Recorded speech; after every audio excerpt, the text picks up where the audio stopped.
City Ravi ಪ್ರಕರಣದ ಬಗ್ಗೆ DKShi react ಮಾಡಿದ್ದಾರೆ. ಕರ್ನಾಟಕದ ಶಾಸಕಾಂಗ ವ್ಯವಸ್ಥೆ ರಾಜಕಾರಣಿಗಳಿಗೆ ಇದು ಅವಮಾನ ಅಂತ ಹೇಳಿದ್ದಾರೆ. ರಾಹುಲ್ ಗಾಂಧಿಗೆ ಸಿಟಿ ರವಿ ಡ್ರಗ್ ಅಡಿಕ್ಟ್ ಅಂದಿದ್ದಾರೆ. ಇದಕ್ಕೆ ಪ್ರತಿಯಾಗಿ ಸಿಟಿ ರವಿಗೆ ಲಕ್ಷ್ಮಿ ಕೊಲೆಗಾರ ಅಂತ ಹೇಳಿದ್ದಾರೆ. ಇದರಿಂದ ಕೆರಳಿರುವ ಸಿಟಿ ರವಿ ಅನುಚಿತ ಪದ ಬಳಕೆ ಮಾಡಿದ್ದಾರೆ ಅಂತ ಹೇಳಿ ಡಿಕೆಶಿ ಹೇಳಿರುವಂತಹದ್ದು. ಸಿಟಿ ರವಿ ಪ್ರಕರಣಕ್ಕೆ ಸಂಬಂಧಪಟ್ಟಂತೆ ಡಿಕೆಶಿ ಮತ್ತೊಮ್ಮೆ ಮಾತನಾಡಿದ್ದಾರೆ. ಡಿಕೆ ಶಿವಕುಮಾರ್ ಅನುಚಿತ ಪದ ಬಳಕೆಯನ್ನು ಮಾಡಿರುವುದು ಸತ್ಯ ಅಂತ ಹೇಳಿ ತಿಳಿಸಿದ್ದಾರೆ. ಉಪಮುಖ್ಯಮಂತ್ರಿ ಡಿ ಕೆ ಶಿವಕುಮಾರ್ ಅವರು ಬೆಳಗಾವಿಯಲ್ಲಿದ್ದಾರೆ. ಈಗ ನಮ್ಮ ಜೊತೆಗಿದ್ದಾರೆ. ಸರ್, ಮೊದಲನೇದಾಗಿ ಇಡಿ ಸಿಟಿ ರವಿ ಅವರ ಪ್ರಕರಣದಲ್ಲಿ ಸಂಪೂರ್ಣವಾಗಿ ಎಲ್ಲವೂ ಕೂಡ ಸರ್ಕಾರದ ಡೈರೆಕ್ಷನ್ ಮೇಲೆ ನಡೀತೆ ಅಂತ ಮಧ್ಯರಾತ್ರಿ ಅವರು ಪ್ರತಿಭಟನೆ ಕೂಡ ಮಾಡಿದ್ದಾರೆ. ಸರ್ ನೋಡಿ, ನಮ್ಮ ಕರ್ನಾಟಕ ರಾಜ್ಯದ ಶಾಸಕಾಂಗದ ವ್ಯವಸ್ಥೆಗೆ ಮತ್ತು ವ್ಯವಸ್ಥೆಗೆ ರಾಜಕಾರಣಿಗಳಿಗೆ ಇದು ದೊಡ್ಡ ಅವಮಾನ. ಇದು ಯಾಕಾಯಿತು? ಇದು ತಾವು ಮಾಧ್ಯಮದವರು ಸರಿಯಾಗಿ ಫಸ್ಟ್ ಬಿತ್ತಿಸಬೇಕು. ಅಮಿತ್ ಶಾ ಅವರ ಹೇಳಿಕೆಯಿಂದ ಇಡೀ ದೇಶದ ಉದ್ದಗಲೂ ಕೂಡ ಕಾಂಗ್ರೆಸ್ ಪಕ್ಷ ಮತ್ತು ಬೇರೆ ಬೇರೆ ಪಾರ್ಟಿಗಳು ಪ್ರತಿಭಟನೆಯನ್ನು ವ್ಯಕ್ತಪಡಿಸ್ತಾ ಇದ್ದವು. ವಿಧಾನಸೌಧದಲ್ಲಿ ವಿಧಾನ ಪರಿಷತ್ತಲ್ಲೂ ಕೂಡ ಪ್ರತಿಭಟನೆ ನಡೀತಾ ಇತ್ತು. ಆ ಸಂದರ್ಭದಲ್ಲಿ ಪ್ರತಿಭಟನೆ ಮಾಡೋಂಥ ಸಂದರ್ಭದಲ್ಲಿ ಸಿಟಿ ರವಿ ಮತ್ತು ರವಿಕುಮಾರ್ ಇವರೆಲ್ಲ ಸೇರಿ ರಾಹುಲ್ ಗಾಂಧಿಯವರಿಗೆ ಡ್ರಗ್ ಅಡಿಕ್ಟ್ ನಾಯಕ ಅಂಥೇಳಿ ಘೋಷಣೆ ಕೂಗ್ತಾ ಇದ್ದಾರೆ. ಅದನ್ನು ನೀವು ಯಾರೂ ತೋರಿಸ್ತಾ ಇಲ್ಲ. ನಿಮಗೆ ನನ್ನ ಹತ್ರ ಇರೋ ಲಭ್ಯ ಮಾಹಿತಿಯನ್ನು ನಾನು ಬೇಕಾದ್ರೆ ನಿಮಗೆ ಒದಗಿಸ್ತೇನೆ. ನಾನು ಕೇಳಿದೆ, ಅಲ್ಲಿ ನಾನು ಇರಲಿಲ್ಲ ಸ್ಪಾಟಲ್ಲಿ. ಉಮಾಶ್ರೀ ಅವ್ರಿಗೆ, ಬೇರೆ ಬೇರೆ ನಾಯಕರುಗಳಿಗೆಲ್ಲ, ಬಲ್ಕೀಶ್ ಬಾನು ಮತ್ತು ನಮ್ಮ ನಾಗರಾಜ್ ಯಾದವ್, ಅಕ್ಕಪಕ್ಕ ಇದ್ದಂಥ ನಾಯಕರುಗಳನ್ನೆಲ್ಲ, ಶಾಸಕರುಗಳನ್ನ ನಾನು ಕೇಳಿದೆ.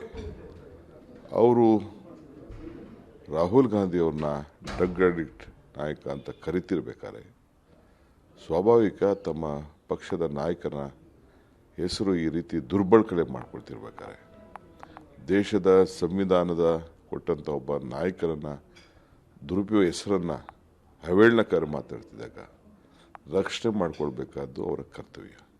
ಸಂವಿಧಾನ ಇಲ್ಲ ಅಂತಂದರೆ, ಸ್ವಾತಂತ್ರ್ಯ ಇಲ್ಲ ಅಂತಂದರೆ ನಾವ್ಯಾರೂ ಅಲ್ಲಿ ಶಾಸಕರಾಗಲಿಕ್ಕೆ ಸಾಧ್ಯ ಆಗ್ತಿರಲಿಲ್ಲ. ಆ ದೃಷ್ಟಿಯಿಂದ ಅವರು ರಕ್ಷಣೆ ಮಾಡ್ಕೊಳ್ಳಿಕ್ಕೆ ಇದು ಸರಿ ಇಲ್ಲ ಅಂಥೇಳಿ ಕೂಗಿದ್ರು. ಆಗ ಅವರು ಹೇಳಿದ್ರು, ನೀನು ಅವ್ರನ್ನ ಕರಿತಾ ಇದೆಯಾ, 2 ಗಾಡಿನ ಆಕ್ಸಿಡೆಂಟ್ ಮಾಡಿ ನೀನು ಕೊಲೆಗಡಕ ಅಂತ ಅವ್ರು ಕರೆದಿದ್ದಾರೆ. ನಾನಿಲ್ಲ ಅಂತ ನಾನು ಹೇಳ್ತಾ ಇಲ್ಲ. ಅದಾದ ತಕ್ಷಣ ಕೊಲೆಗಡಕ ಅಂತ ಕರೆದಾಗ ಸುಮಾರು 12-13 ಬಾರಿ ನೀನೊಬ್ಬ ಪ್ರಾಸ್ಟಿಟ್ಯೂಟು ಅಂಥೇಳಿ ಒಬ್ಬ ನಮ್ಮ ಗೃಹಲಕ್ಷ್ಮಿಯನ್ನು ನಡೆಸ್ತಾ ಇದ್ದಂಥ ಒಬ್ಬ ಹೆಣ್ಣುಮಗಳು ಸರ್ಕಾರದ ಮಂತ್ರಿಗೆ ಇವತ್ತು ಅವ್ರನ್ನ ಕರೆದಿದ್ದಾರೆ. ಇದರಿಂದ ಗೊಂದಲ ಆಗಿ ಈ ಮಟ್ಟಕ್ಕೆ ಹೋಗಿ ಆ ಹೆಣ್ಮಗಳಿಗೆ ನ್ಯಾಯ ಇವತ್ತು ನೀವು ಯಾರು ಕೂಡ ಕೊಟ್ಟಿಲ್ಲ. ಹೋರಾಟ ಮಾಡಬೇಕಾದಂಥ ಅನಿವಾರ್ಯತೆ.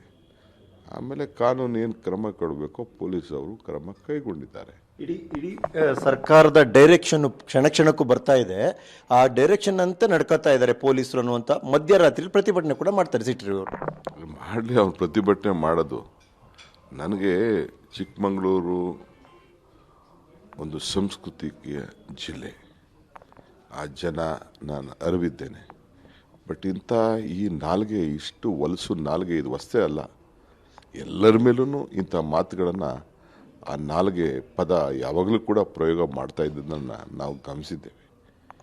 ಇಷ್ಟೊಬ್ಬ ನ್ಯಾಷನಲ್ BJPಯ ಸಂಸ್ಕೃತಿ ಪಾರ್ಟಿ, ಧರ್ಮದ ಪಾರ್ಟಿ ಅಂತ ಏನು ಮಾತಾಡ್ತಾರೆ, ಎಲ್ಲಿದೆ ಸಂಸ್ಕೃತಿ?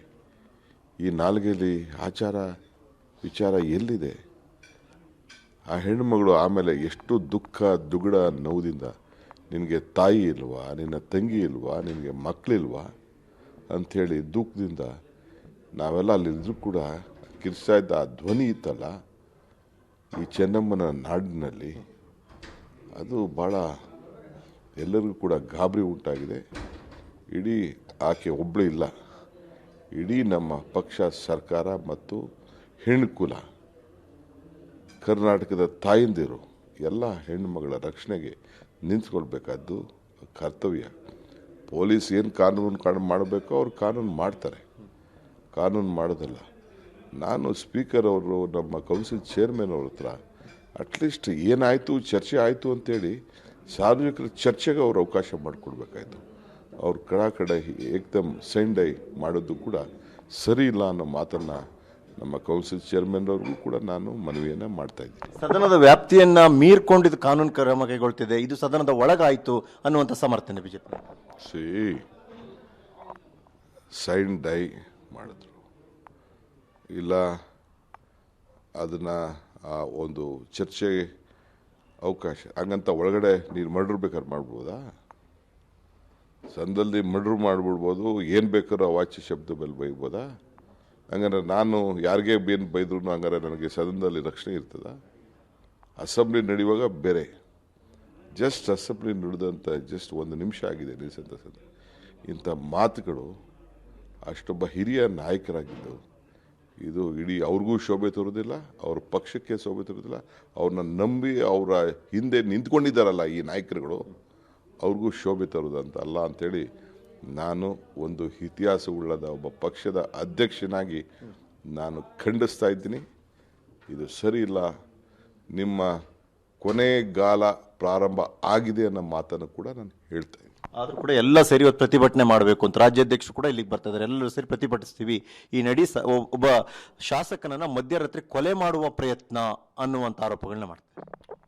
ಆರೋಪ ಮಾಡದೆ ಇನ್ನೇನು ಮಾಡೋಕ್ಕಾಗ್ತದೆ? ತಾನು ಮಾಡಿದ ತಪ್ಪುಗಳನ್ನು ಮುಚ್ಕೋಬೇಕಲ್ವಾ? ಮಾಡ್ತಾರಷ್ಟೇ. ಇದು ಉಪಮುಖ್ಯಮಂತ್ರಿ ಡಿ ಕೆ ಶಿವಕುಮಾರ್ ಅವರ ಮಾತು. ಅಂದರೆ ಕಾನೂನು ಏನು ಅದರ ಪ್ರಕಾರ ಕ್ರಮ ಆಗುತ್ತೆ ಅನ್ನೋದು ಒಂದು ಕಡೆ, ಆದರೆ ಸದನದಲ್ಲೂ ಕೂಡ ತಮ್ಮ ವ್ಯಾಪ್ತಿಯನ್ನು ಮೀರಿ ನಡೆಯೋಕೆ ಆಗಲ್ಲ.